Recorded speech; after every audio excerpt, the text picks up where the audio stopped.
To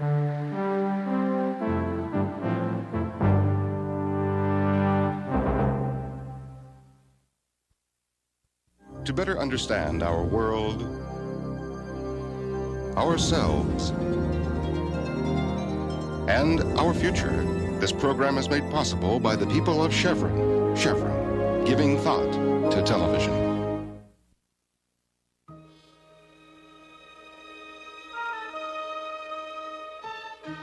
Though remarkably sensitive and accurate, the human eye is an extremely limited device, a surprisingly narrow window on our world.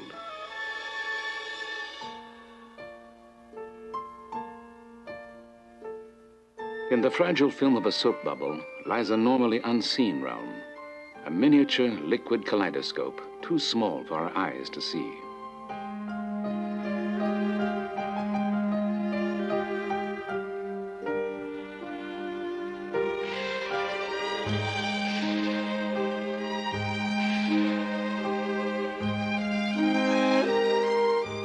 Vivid detail is also hidden within an instant of time.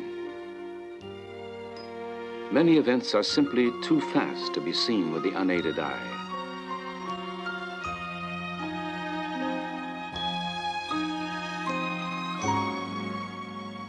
When time is compressed, once motionless sights magically come to life. A voracious army of fire ants devours a helpless cricket. It is an awesome day-long process, too slow for us to notice.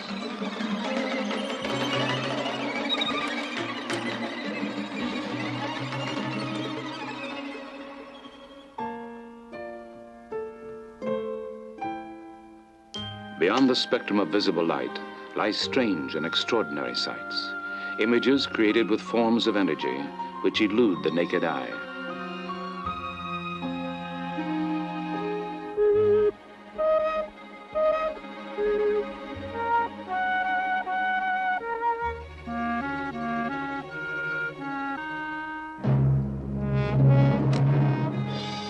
Today, as never before, cameras and other instruments that see are radically expanding the limits of our vision and knowledge, and altering forever our image of the world.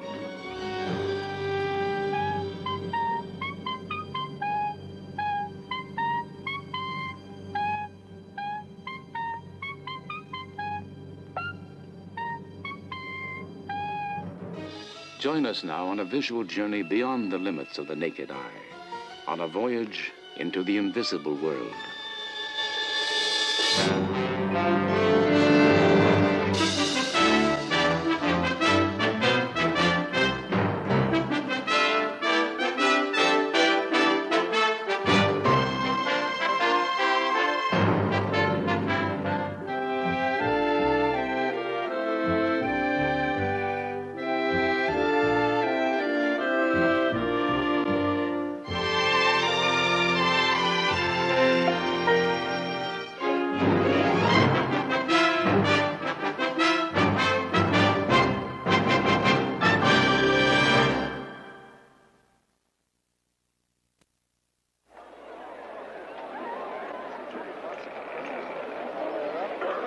We are visual creatures, reliant on our eyes as our primary link with the world. Able at a glance to estimate size, measure depth, register movement, make sudden shifts in focus, and instantly distinguish a million different colors, our eyes are the most highly developed of all living species. Yet despite our eyes' amazing powers and remarkable versatility, there are infinite sights around us to which we are totally blind.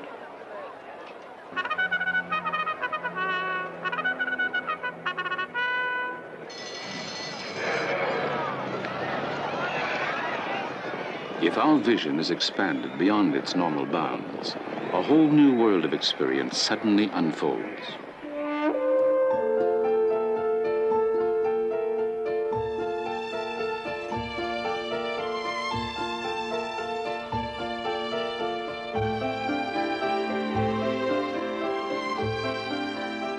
Through the specialized eyes of cameras come new dimensions of seeing.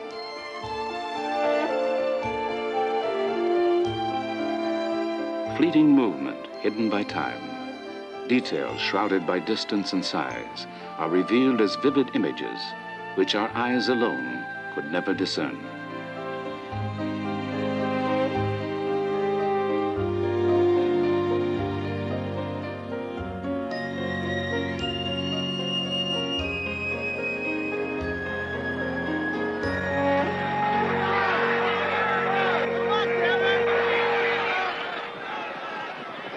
The camera must often come to the aid of our blinkered sense of sight.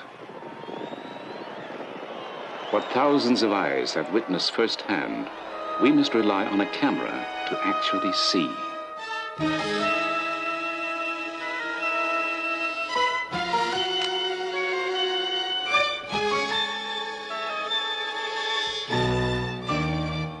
Possessed with powers to reveal the world in myriad ways that our unaided eyes cannot, cameras and other imaging tools are extending enormously the limited reach of our vision, probing once distant and unimagined realms that lie hidden all around us.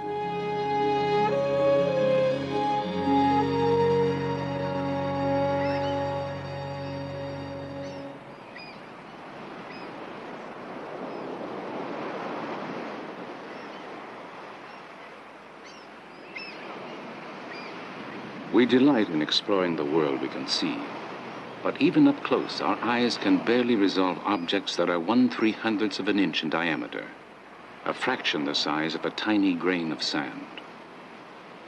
What seems very small in human scale is but the threshold of a microcosm beyond the limits of our eyes. In a tiny drop of water, a bounty of life too small to see.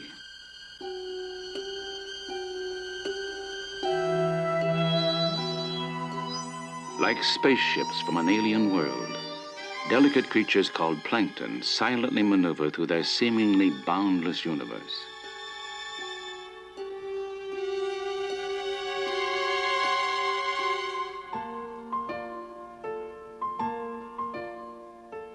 Completely unknown until the invention of the microscope some 400 years ago, the discovery of plankton and other microlife provoked unparalleled wonder.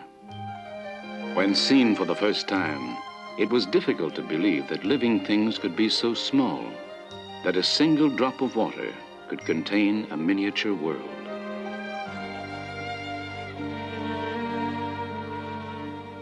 Indispensable tools of science, modern microscopes fitted with cameras can now easily recapture the sights that were seen when man first glimpsed the microworld. Bacteria. Discovered in 1674, their tiny size and great abundance seemed nearly inconceivable. A slice of leaf revealed a complex structure of tiny living cells, which no one had dreamed existed.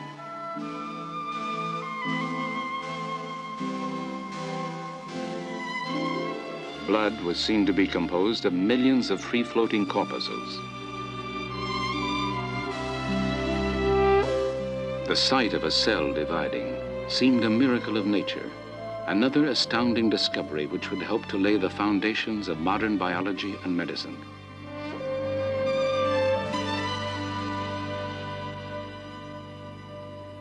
With a microscope that filters the direction of incoming light, the composition of the physical world can be vividly explored. When a liquid transforms into a solid, as when water turns to ice, the tiny crystals that will form its structure organize into shape.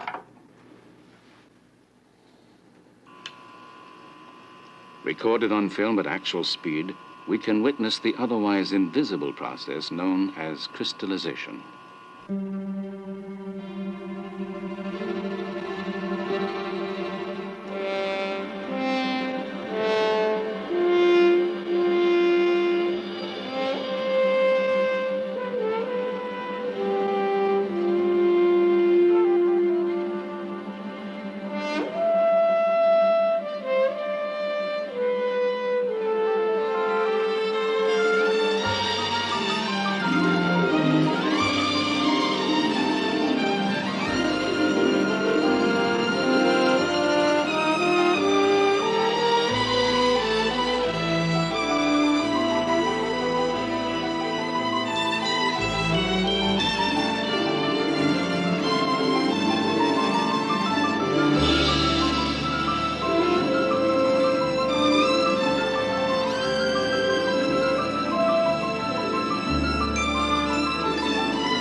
Seeing with a beam of electrons rather than with light, a powerful new instrument called the scanning electron microscope has penetrated an uncharted level of detail and size. For David Scharf, a researcher and photographer, it is a means to explore a whole new world of inner space.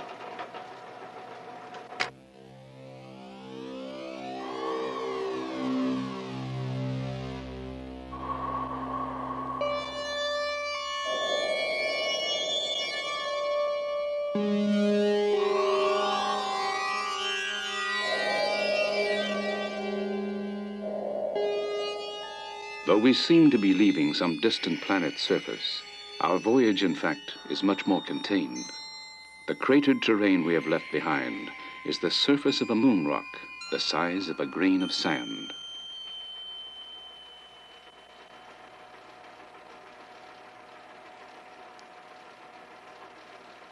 The fragile structure of an alyssum flower is barely visible to the eye. In the vacuum chamber of the microscope, a focused beam of electrons will be aimed across the flower's surface to form a magnified image. Oh, that's nice. That's nice. There's some fine focusing very quickly. Things keep changing. Every time you move the subject, the brightness and contrast changes. All right, I think that's it. I think we're ready to take the picture. The finest optical microscopes can magnify about 2,000 times. Okay, here we go. Now we're taking a picture. This microscope has a power of 100,000. Zap.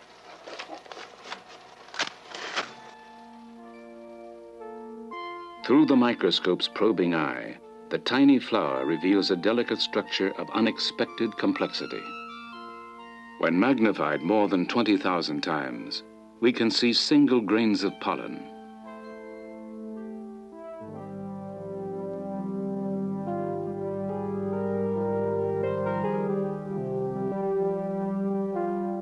If we spy a little closer on the intimate places we know, we might come to feel like strangers in our own familiar world.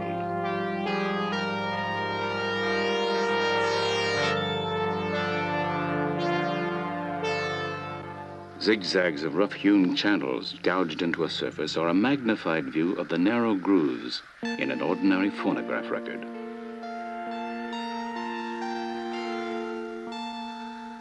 This barren, rutted terrain is not as remote as it seems. It is the porous surface of the tip of a ballpoint pen.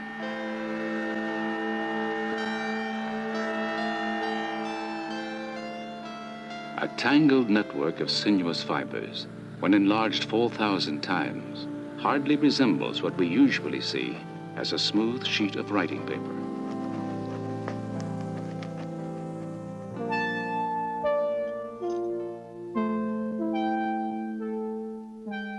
On the surface of an egg, a tiny hairline crack becomes a world unto its own.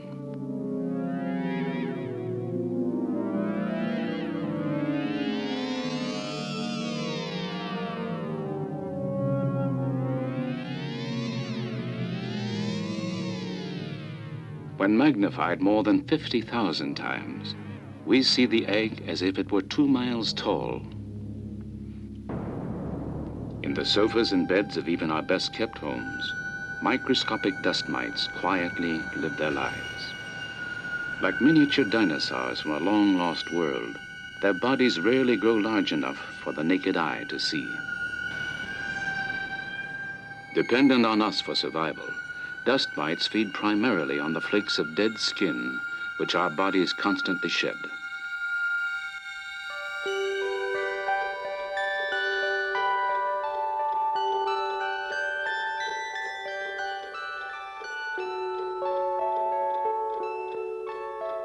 What at first sight appears to be a crude medieval machine is actually a precision instrument nearly all of us depend on. Its roughly chiseled surface offers little clue that this clumsy contraption is actually the complex movement of an ordinary wristwatch.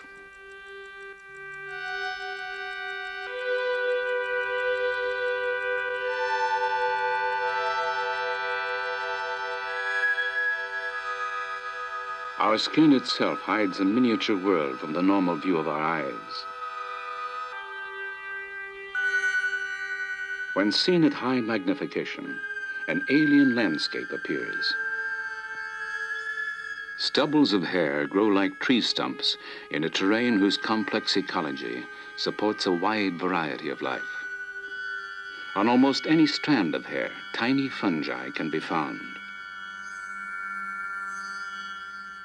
In numerous forms, their population on our hair and skin numbers in the tens of thousands. Our intimate fellow travelers, fungi have lived with us through evolution to establish a permanent niche in the habitat of our skin.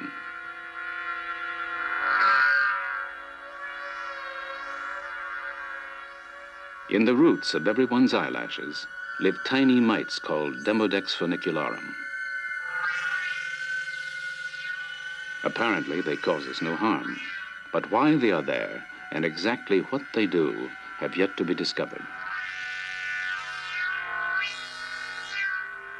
The varied micro-landscapes on the surface of our bodies can also fall prey to less desirable guests.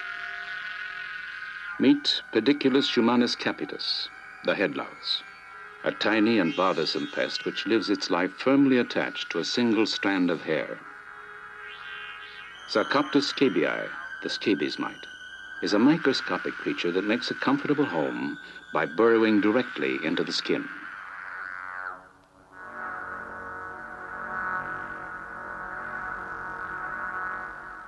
On the warm, moist regions of our skin, there is life in enormous abundance. Bacteria, the simplest form of free-living life, are constantly with us. A single bacterium can multiply to more than 1 million in about 8 hours. And no matter how much we wash, millions remain on our skin. Each of us is the keeper of a huge, invisible zoo. In fact, at any given time, there are as many creatures on our bodies as there are people on Earth.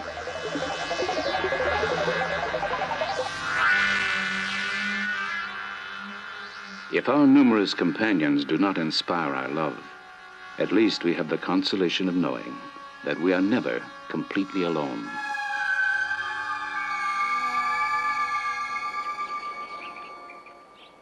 At the Enrico Fermi Institute of the University of Chicago, a new frontier of the micro-world has recently been bridged.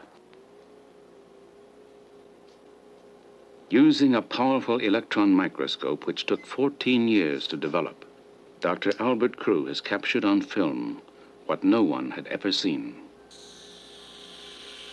You are looking at atoms, uranium atoms. The smaller single specks are individual atoms, each with a diameter of only a few billionths of an inch. The larger masses are clusters of several atoms. Colorized artificially to enhance our view, atoms exhibit unpredicted movement, revealing that solid objects, when seen on an atomic scale, are actually a sea of moving particles. The level of magnification of the movies on a home TV screen is about 10 million, maybe 20 million, depending on the size of your TV set. That's about equivalent to blowing a basketball up to the size of the Earth. The ability to see single atoms, to isolate them at that level, could have considerable importance. Where it will lead is very difficult to say, except what we have is a new technology, a new way of looking at materials in the world, and every time you have a new way of looking at things, you find out something new.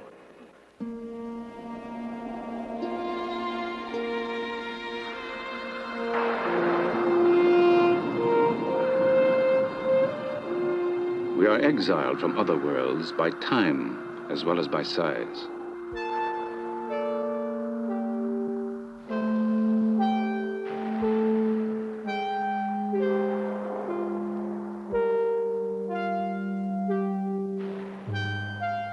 In a world of motion, there is infinite detail too fast for the unaided eye. In the 1870s, an ingenious photographer, Edward Muybridge, invented a way to record movements normally too quick to be seen. A wager about the stride of a running horse brought Muybridge to the stock farm of a wealthy Californian. With a battery of 24 cameras that were activated by threads stretched across a track, Muybridge captured aspects of motion that had never been witnessed before. Muybridge's patron had bet that all four legs of a running horse were sometimes simultaneously off the ground. Stop-action photography proved him to be right.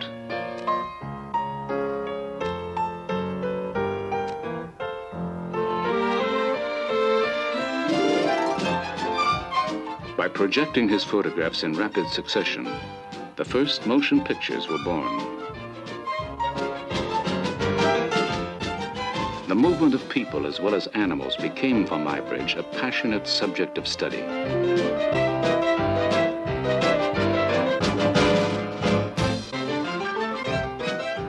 Much more than just a technical curiosity, Muybridge's pioneering work was the first photographic analysis of the dynamics of physical motion.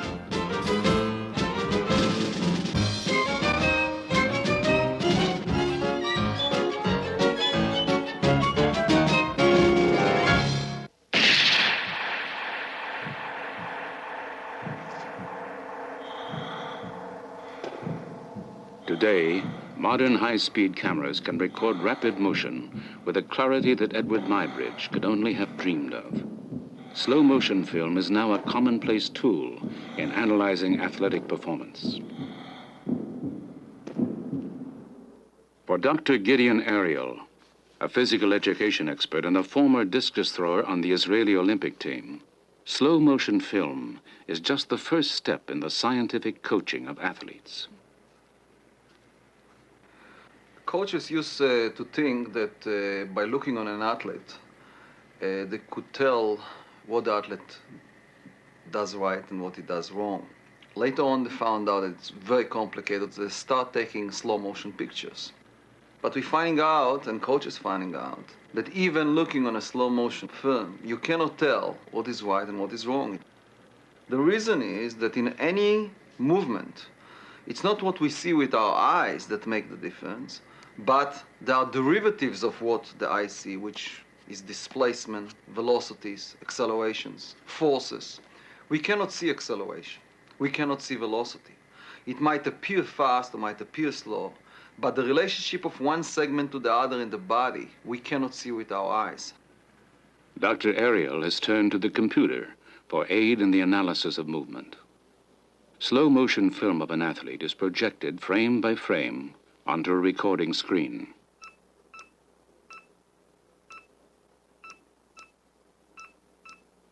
Each touch of a sonic pen transmits into the computer memory the dynamically changing positions of the athlete's joints and limbs.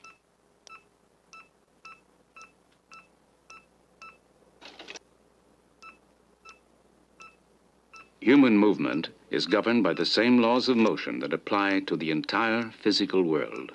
And from the visual information contained in the film, the computer can rapidly calculate the interrelationship of force, acceleration, and velocity in the athlete's movements.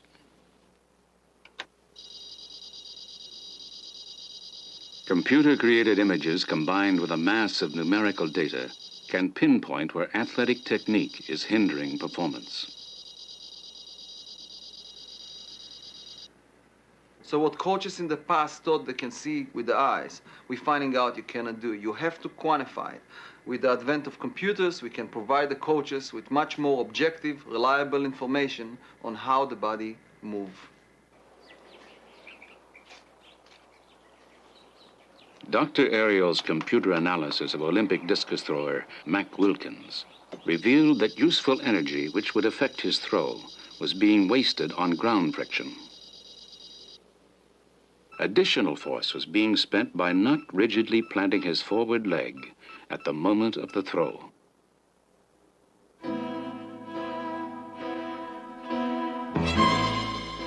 Based on this analysis, Wilkins altered his throwing technique.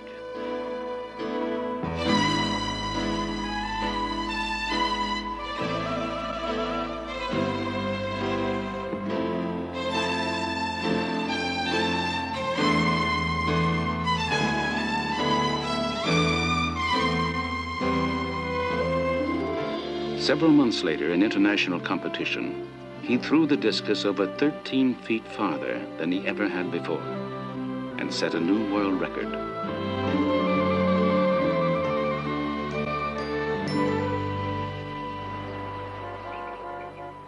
In a remarkable laboratory at the Massachusetts Institute of Technology, time and motion are dramatically dissected.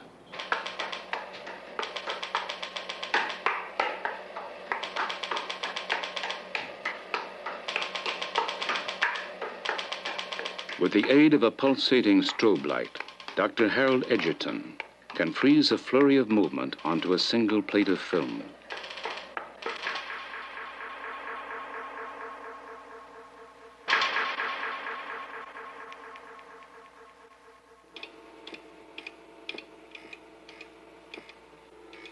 Dr. Edgerton developed the strobe light in 1931.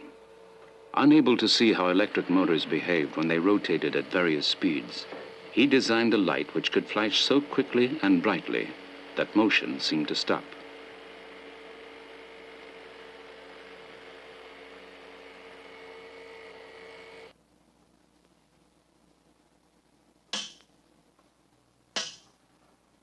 A world expert on high-speed photography, Edgerton delights in demonstrating the amazing power of camera and light. Now, we're going to do an experiment here to take a picture of a bullet, a very high-velocity bullet, as it cuts this playing card in two. The playing card will be attached to this tape. The bullet will come out of the gun at 2,800 feet per second. If we aim it correctly, it'll cut through the card. And we want to turn on a light, a very special strobe light, that lasts less than a millionth of a second in order to stop the bullet effectively on the film, make a sharp, clear photograph. The sound of the bullet will trigger the strobe light, which creates an image on film.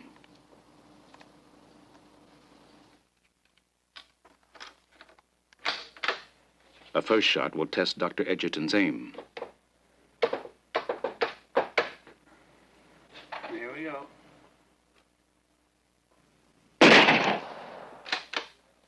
Now, the event as the strobe light reveals it. Less than a millionth of a second is permanently frozen in time.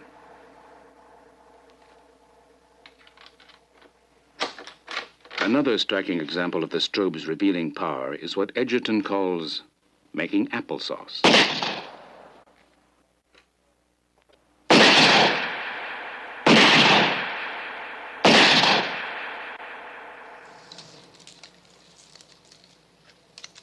Perhaps the most dramatic of Dr. Edgerton's visual techniques combines the powerful strobe light with a high-speed motion picture camera. Ready to go?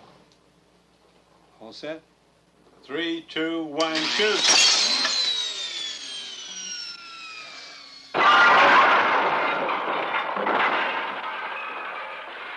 Stretching events thousands of times reveals invisible detail that can be seen and studied in no other way.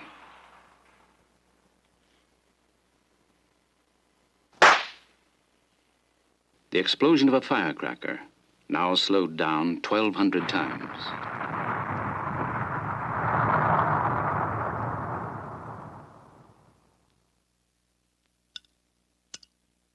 Examine the plop of a milk drop 200 times slower than usual.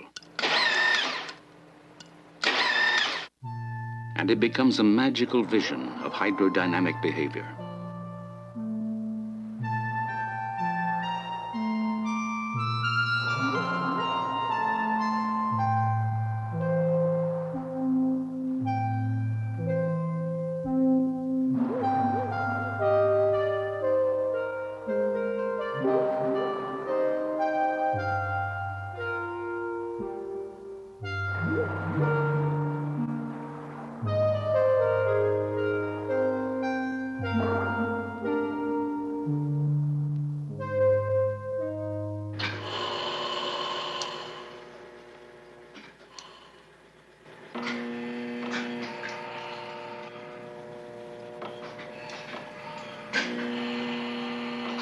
Unbounded by our human sense of time, specialized cameras can also record events much too slow to see.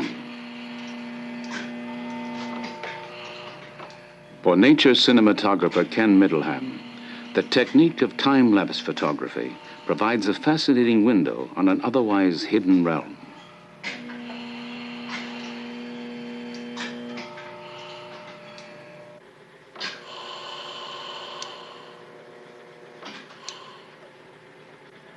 By taking single photographs at longer than normal intervals, time and events are compressed into a dramatic new scale. The 2 weeks it takes for an orange to spoil are telescoped into several seconds.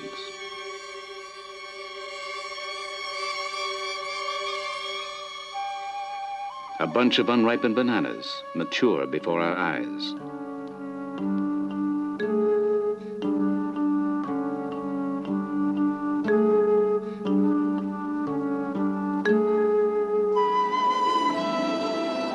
The natural world is alive in ways we cannot see, constantly in the process of incredible transformation.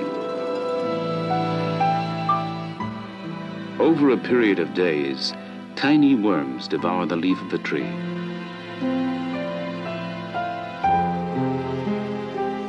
An apple provides a week-long meal for dozens of hungry grubs.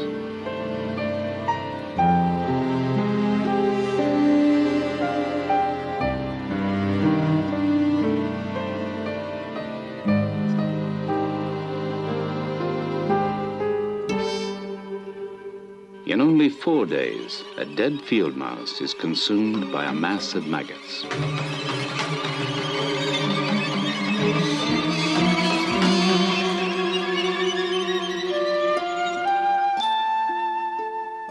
From the unstoppable process of decay, there inevitably springs new life in full and beautiful abundance.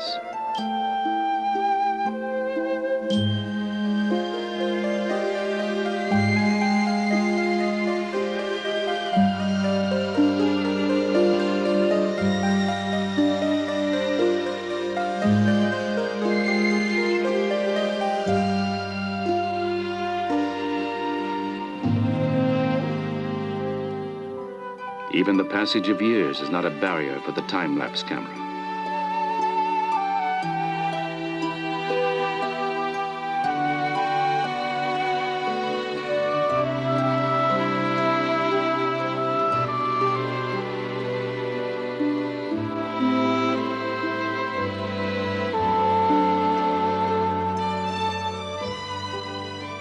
In less than half a minute, a boy can grow from 4 to 20 and then return again to childhood.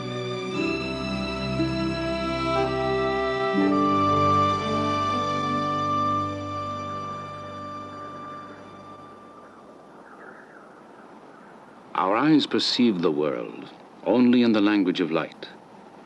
Yet light, visible light, is but a narrow slice of energy contained within an infinite spectrum of electromagnetic waves that constantly vibrate all around us.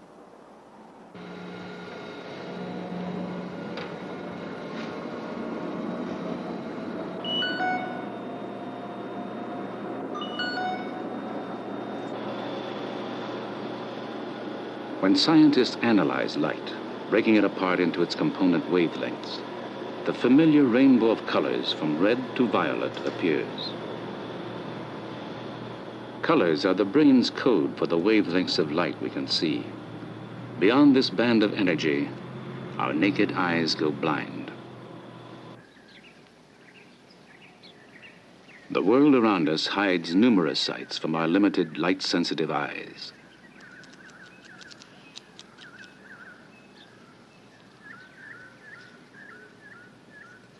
By equipping a camera with a sensitive filter, we can see the world reflected in ultraviolet light, the invisible wavelengths of energy beyond the color violet.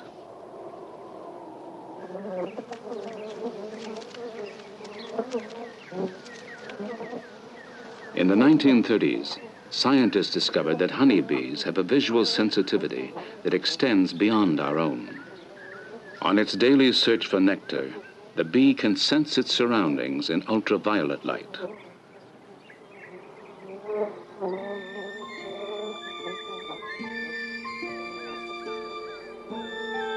Some flowers we see as solidly colored have a very different appearance to the bee.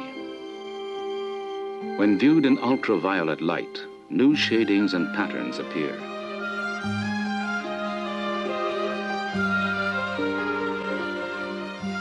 Helping to guide the bee to nectar and pollen, ultraviolet markings hidden from our eyes have been discovered on numerous flowers.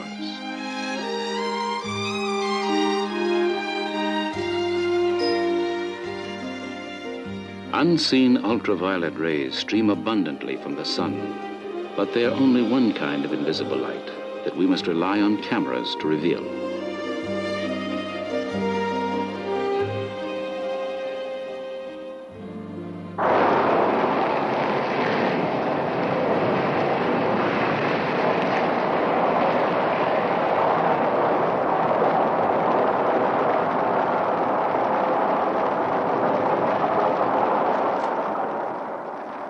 We see the light of a burning match, but an image of its heat eludes us. If our eyes could see the part of the spectrum where red light turns to infrared or heat, our view of the world would suddenly take on a new and expanded scope.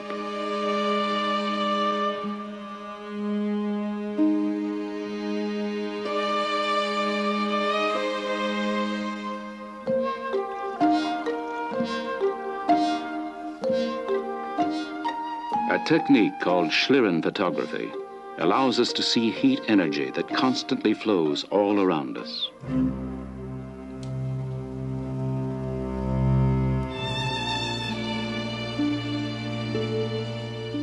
A valuable new tool in medicine, supersensitive infrared cameras can detect slight variations in skin temperature, which often signal early warnings of cancerous tumors and other diseases. Each color represents a 1/2 degree difference in temperature. Red areas are the warmest, blue the coolest.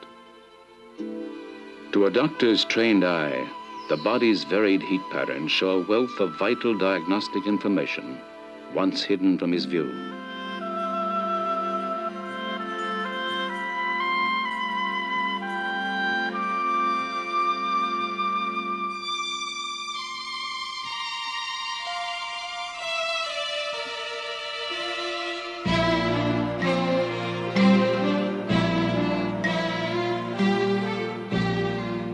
By photographing a subject with visible light, only the outer surface details are recorded by the camera.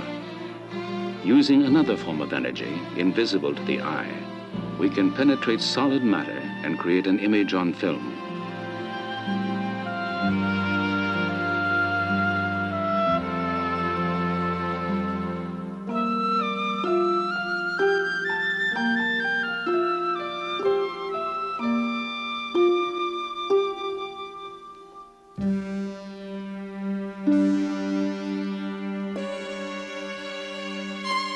Discovered in 1895, X-rays were briefly considered by some to be a threat to feminine modesty. However, fears were allayed at first sight of the image, and the X-ray was quickly put to use as a valuable new tool of medicine.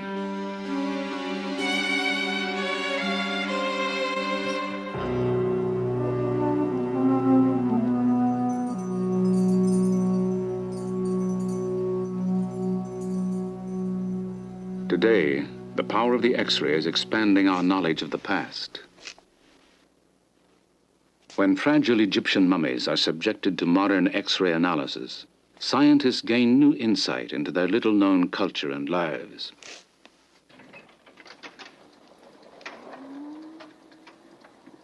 What time and wrappings have hidden, X-rays can still reveal.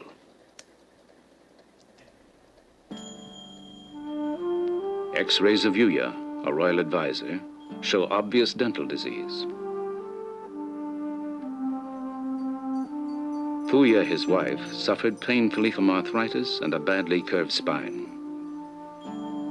The infant Pediamen received a less than noble burial. His arms were amputated, and his legs were broken to fit an undersized coffin. For an unidentified mummy, a less desirable fate.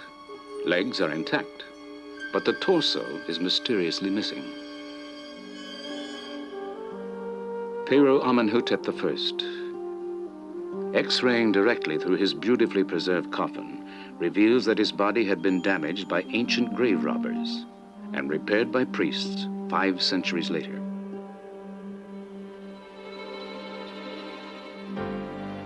Perhaps no pharaoh is better known than the young king Tutankhamun. Penetrating rays show that his golden mask was constructed in several parts. His beard was added last, attached to the chin by a tapered peg. The body of King Tut itself has undergone careful analysis in hopes of finding evidence as to the cause of the young pharaoh's death. X-rays, however, show a young man in good health. And unless there is evidence still to be discovered, the reason for Tut's early death may remain forever a mystery.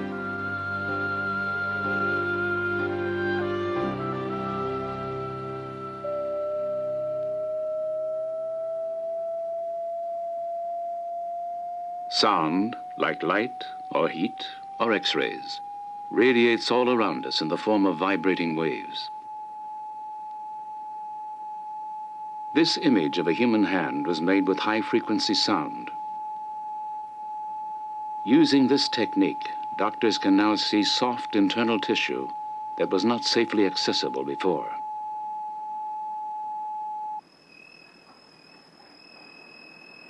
Sensitive sound imaging cameras are today revolutionizing prenatal care. Okay, I'm just going to get one quick look. A tiny developing fetus can be seen and monitored during growth in the womb. Seen here in profile, its head on the top right, the fetus arches its back and stretches. It hiccups, then moves its arm and slightly turns its head.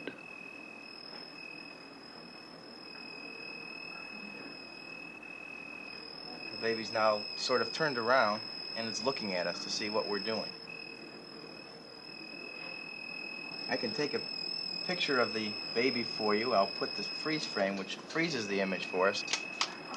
Today, a mother's first baby picture is often made with sound before the child is born. Pretty good. See there, baby's head. But everything else looks fine. Baby's moving around a lot. Baby's heart is beating fine, and you have a normal amount of amniotic fluid for this time. What does it look like? You or Brad? I think it looks like me.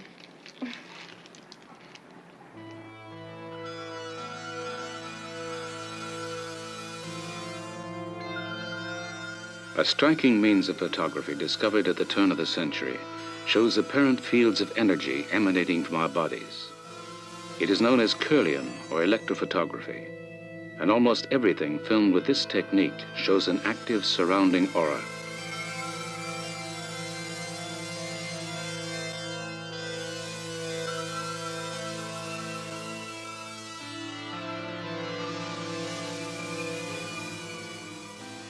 Controversial and only partially understood, Kirlian photography is now undergoing serious investigation as a possible diagnostic tool. To make a Kirlian photograph, a finger is placed over a sheet of unexposed film, which receives a burst of electricity from a metal plate beneath it. When the film is developed, the Kirlian aura appears. Dr. Thelma Moss has conducted research on Kirlian photography at UCLA. People are always asking, what is this Kirlian photography all about?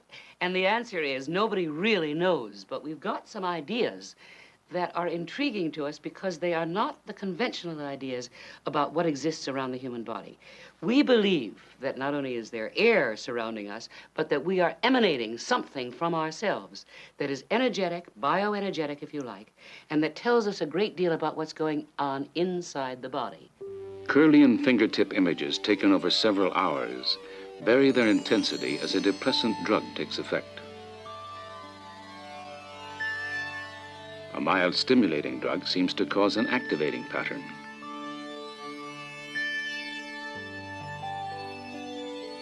These Kirlian photographs record the sequence of a woman's monthly menstrual cycle.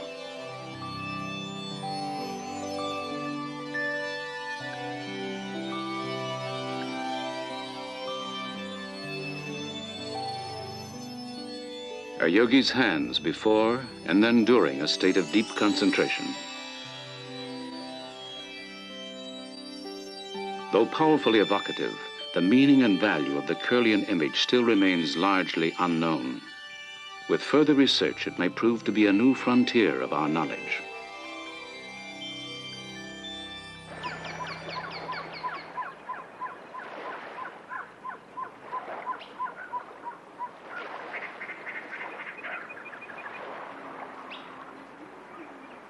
At the Fermi National Accelerator Laboratory near Chicago, we are being brought ever closer to an ultimate frontier. With huge exotic equipment, scientists are working to better see and understand the smallest possible particles of which all matter is made. Only 25 years ago, atoms composed of protons, neutrons, and electrons were regarded as the smallest basic objects. Today it seems that atoms are built of even tinier things called quarks.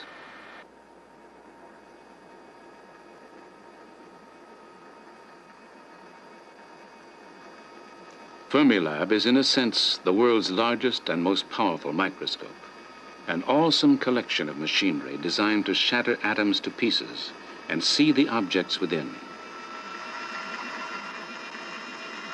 Buried underground, a 4-mile ring of powerful magnets guides a narrow beam of particles, which is rapidly accelerated. When fired at their target, they will act like a powerful hammer to break an atom apart. The process begins with a giant generator and a massive jolt of power.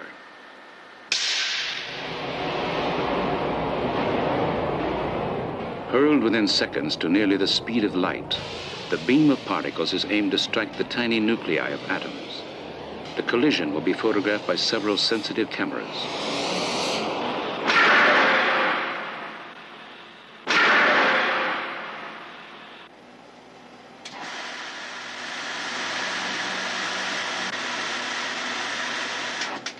When projected onto an analyzing table, the resulting pictures show the scattered tracks left by hundreds of liberated subatomic particles. Each type of particle has its own distinguishing signature of curving or spinning lines. By carefully recording and studying these trails, we are gradually learning more about the now smallest and most elusive units of matter, the still unseen entities called quarks. Quarks, however, may well be composed of even smaller things. We still do not know where, or if ever, the world of the small will stop.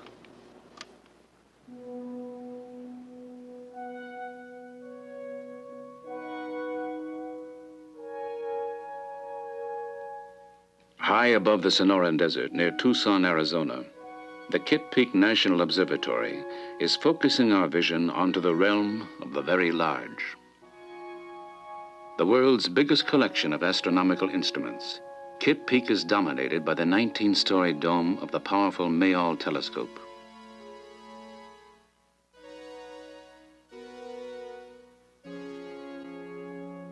Like most modern optical telescopes, it is really a colossal camera with which to photograph the sky.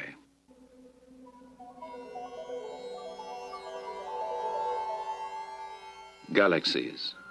Only 60 years ago, their existence was just a theory. But with the construction of larger and larger telescopes, thousands were seen and photographed. Today, astronomers estimate that the universe contains at least 100 billion galaxies, each with 100 billion stars.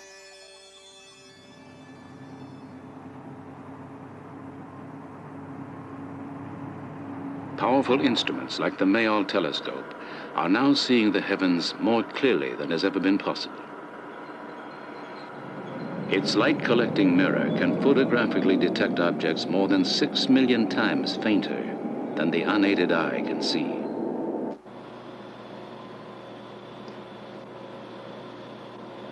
Astronomers today rarely look through a telescope directly.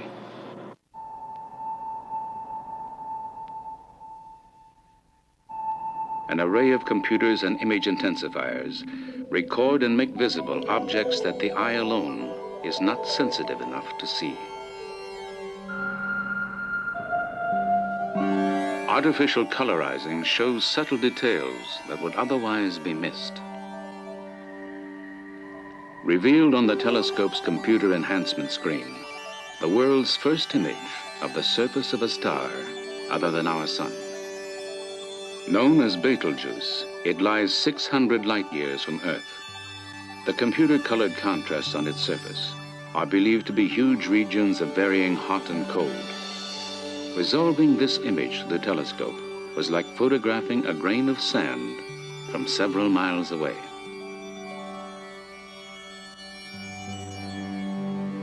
Probing ever deeper into the enormity of the sky, the powerful eye of the telescope is extending our horizons toward the limits of space and time.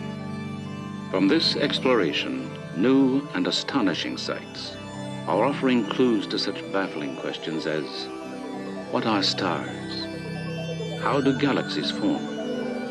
Does the universe have an end?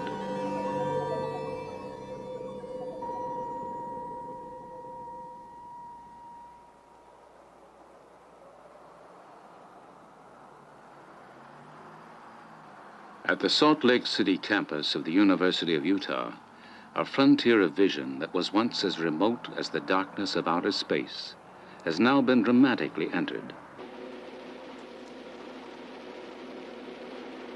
Craig has been totally blind for 15 years. But in a bold experiment, doctors have surgically implanted on the visual cortex of his brain an array of 64 tiny electrodes. This ingenious feat of medical engineering allows Craig to be literally plugged in to the outside world.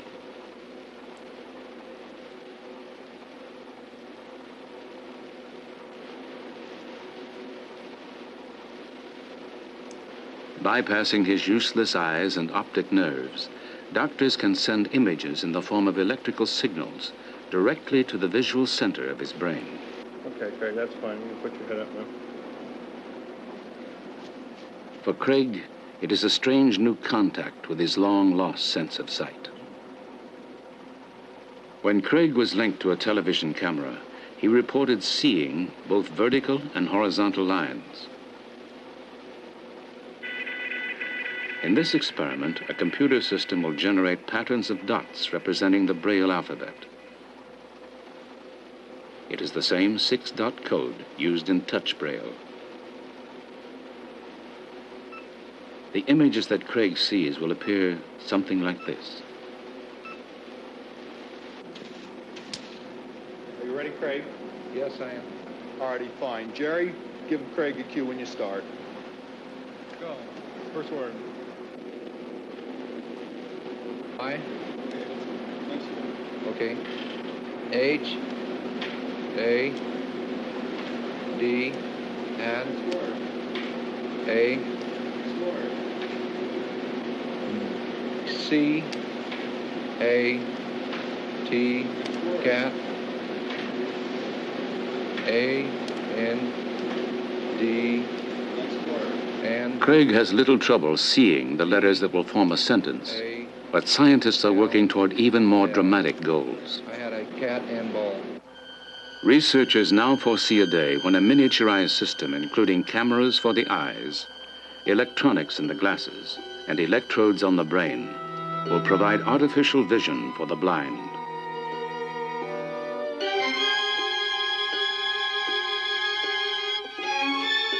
In the time it takes to blink an eye, cameras can transport us to wondrous new realms, revealing once hidden places that span from the reaches of outer space to the inner depths of nature. The magic eyes of cameras are dramatically transforming our knowledge and perception.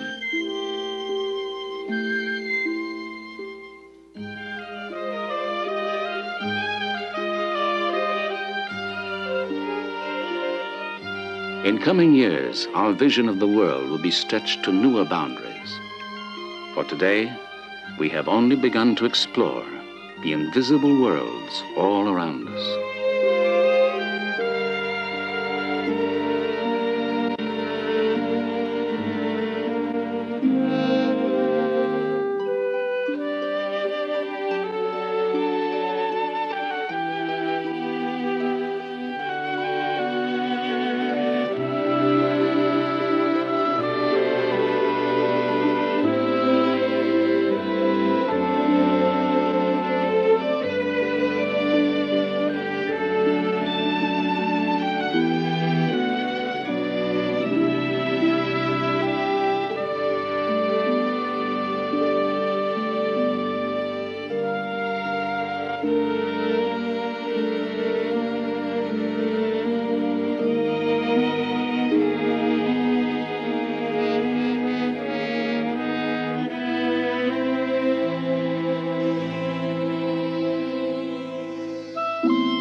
you have enjoyed this presentation from the National Geographic Video Library.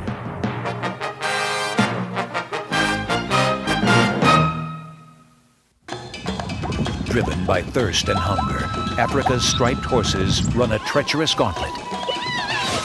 For 300 miles, zebras race through a spectacular but sinister landscape. Caught in an ancient dance of struggle and survival. Witness the wonder of creation. The battle for dominance. And the grassland's oldest and newest dangers. National Geographic takes you on an extraordinary journey with zebra, patterns in the grass. Count 3, go. In 2. Between 1968 and 1972, 24 men left the Earth and journeyed to the moon. This is the film they brought back, and these are their words. Stand by for touchdown. This is going to be spectacular. I felt at home there, even though the Earth was a long ways away. Look at the size of that rock. Good deal, boy. There is new knowledge to be gained and new rights to be won for the progress of all mankind. Join National Geographic for a wondrous journey into the unknown. Man must explore. For all mankind.